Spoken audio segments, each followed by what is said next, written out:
Bonjour à tous et bienvenue pour cette nouvelle vidéo. La semaine dernière, nous avons fait ensemble mon setup 2020 de mon bullet journal et cette semaine, nous allons remplir mon mois de février.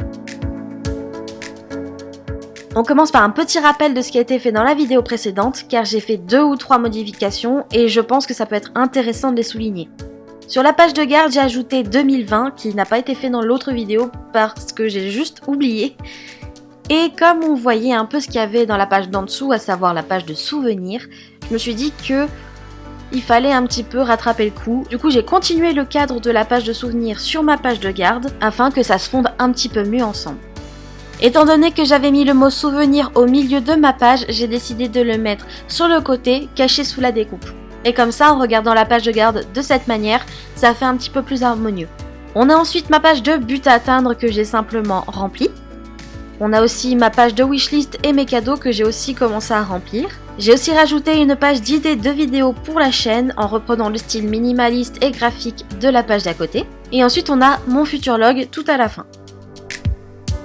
Je vous rappelle que si vous voulez vous procurer mes pages de bullet journal et les utiliser, elles seront disponibles sur mon Patreon qui se trouve en barre d'infos. Ça me permettra aussi de faire grandir ma chaîne et de vous proposer de nouvelles choses.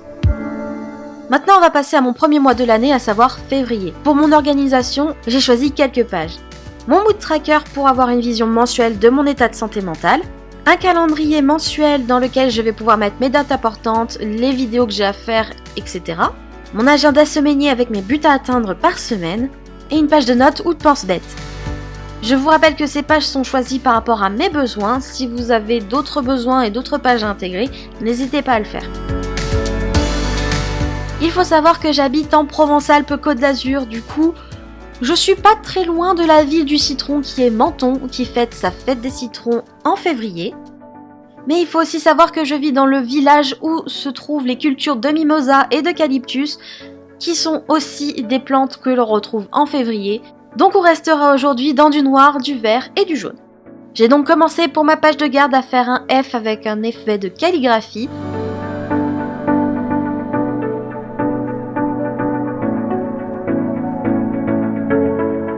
Pour faire une branche de mimosa, c'est assez simple, il vous suffit de faire des branches comme un arbre.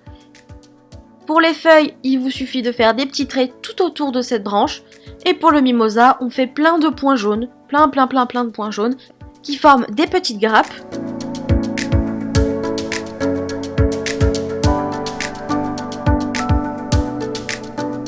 Et ensuite, pour faire un effet un petit peu plus graphique, j'ai décidé de faire des petites lignes pour refaire quelques flocons en noir. Pour la colo des citrons, j'ai préféré ne pas colorer tout le citron, mais plutôt juste les ombres, vous voyez.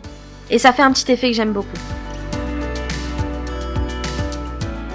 J'ai ensuite réalisé une découpe en préparant à l'avance un arc de cercle tout autour de ma composition. J'ai découpé et j'ai fait tout le tour de ma découpe avec du noir, histoire d'avoir un petit cadre. À l'arrière de ma découpe, j'ai refait mes bordures comme précédemment et c'est surtout pour avoir les contours de mon dessin car je vais utiliser cette partie de feuille pour dessiner une grosse demi-tranche de citron. Et ce, tout en noir. On commence par délimiter le zeste du citron avec une ligne un peu aléatoire sur tout le long. Puis on tire une ligne bien droite pour le zeste. Et pour les agrumes, pour que ça soit assez harmonieux et qu'elles aient toutes la même taille, je les ai déjà préparées au crayon et je les ai repassées. J'ai fait en sorte que mes traits soient plus épais et je suis venue décorer mes agrumes avec des petits traits et j'ai fait des petits points sur le zeste. Donc le zeste c'est le blanc, le zeste c'est le jaune et les agrumes c'est les fruits qu'on mange. J'ai ensuite ajouté dans le coin de ma page en bas à droite un petit calendrier du mois de février pour qu'il soit aussi visible depuis la découpe et que ça fasse partie intégrante de la page de garde. J'ai ensuite décidé de cacher mon mood tracker sous l'arc de cercle. J'ai préparé en avance 6 quartiers de citron que je suis venue ajuster à ma convenance pour que ça ne dépasse pas et pour que j'ai 29 agrumes. Car cette année on a 29 jours dans le mois de février car on est en année bissextile.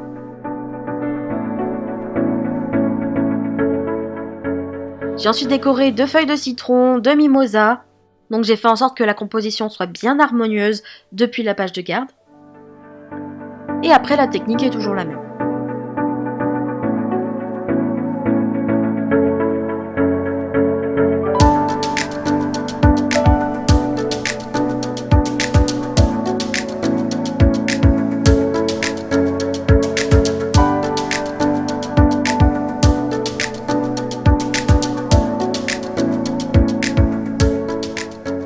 couleur de mon mood tracker, j'ai décidé de rester sur un dégradé de jaune. Comme ça, à la fin du mois, même s'il y a eu plein de jours où ça n'allait pas, bon après il faut quand même rester optimiste, mais s'il y a eu des jours moins bons que d'autres, eh ben le résultat sera quand même joli parce qu'on sera resté dans un dégradé de jaune. Et voilà. C'est comme ça que j'aime bien faire mon mood tracker plutôt que de faire des couleurs très variées. On reste dans quelque chose d'assez esthétique. On termine la coloration avec les feuilles, le mimosa et les zestes de citron et on en a terminé.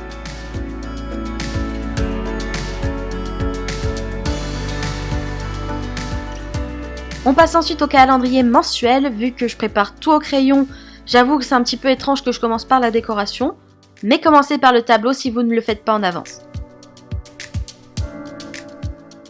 J'ai donc réalisé 2 branches d'eucalyptus et une branche de mimosa que je suis venue entourer d'un fil doré.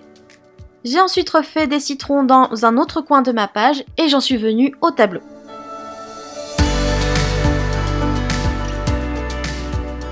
Chaque case de mon tableau fait 5 points sur 5 points.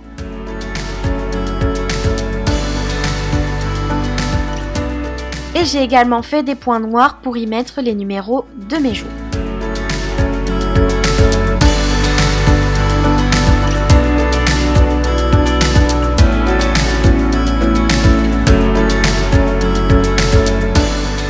J'ai aussi préparé un encart de notes en bas de ma page.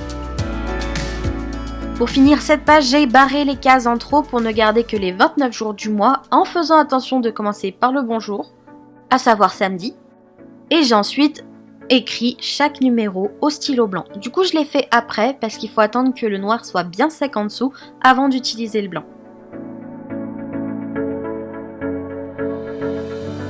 Je finis le mimosa en dessinant grossièrement quelques flocons en noir et je passe à la prochaine page. La prochaine double page est réservée à mon semainier. J'ai commencé par faire un tableau avec 7 cases, donc les 7 jours de la semaine, avec un encart noir pour les titres, du coup les jours de la semaine. Et dans la page de gauche, j'ai décidé de faire 2 parties avec mes buts à atteindre pour la semaine et des notes, au cas où j'aurais oublié quelque chose. On passe ensuite à la décoration.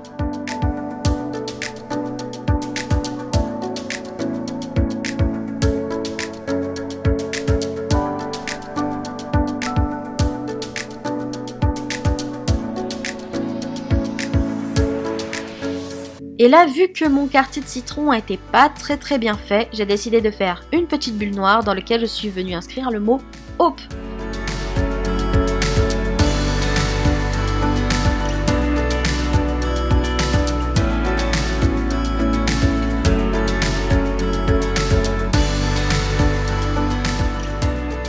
Il faudra du coup faire cette page toutes les semaines, du coup je saute des pages et on va passer à ma page de notes. Et ici c'était très simple, j'ai pas voulu faire énormément de choses, du coup j'ai simplement fait un cadre en reprenant des éléments de mes pages précédentes. J'ai mis le mot note en bas à droite et ça me fait une page de notes assez jolie.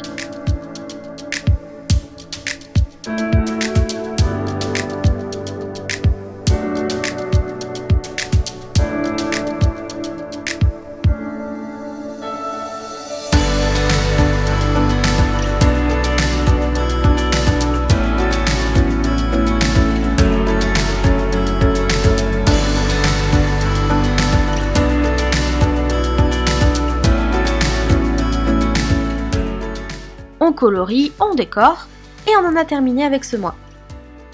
Maintenant, j'ai plus qu'à remplir. Pour faire un bilan de ce mois-ci, je trouve que c'est un mois très inspirant, très joli et je vois qu'en mettant une limite de couleurs, ça me permet de faire quelque chose de beaucoup plus harmonieux et d'esthétique. Du coup, je suis plutôt satisfaite de ce que j'ai pu vous proposer. J'espère en tout cas que ça vous a plu, n'hésitez pas à faire vos retours en commentaire, à liker ma vidéo, passez sur mon Instagram parce que je vais essayer de m'y remettre et d'être plus active là-bas. Et du coup, n'hésitez pas à aller voir en barre d'infos pour la liste du matériel et les autres liens que j'ai pu vous mettre. Si jamais vous avez envie de contribuer à la chaîne sans dépenser le moindre sou, n'hésitez pas à passer sur mon Utip pour voir une petite publicité, car ça pourrait grandement m'aider à la croissance de la chaîne. En tout cas, on se retrouve pour une prochaine vidéo. En attendant, prenez soin de vous et restez créatifs. Bye!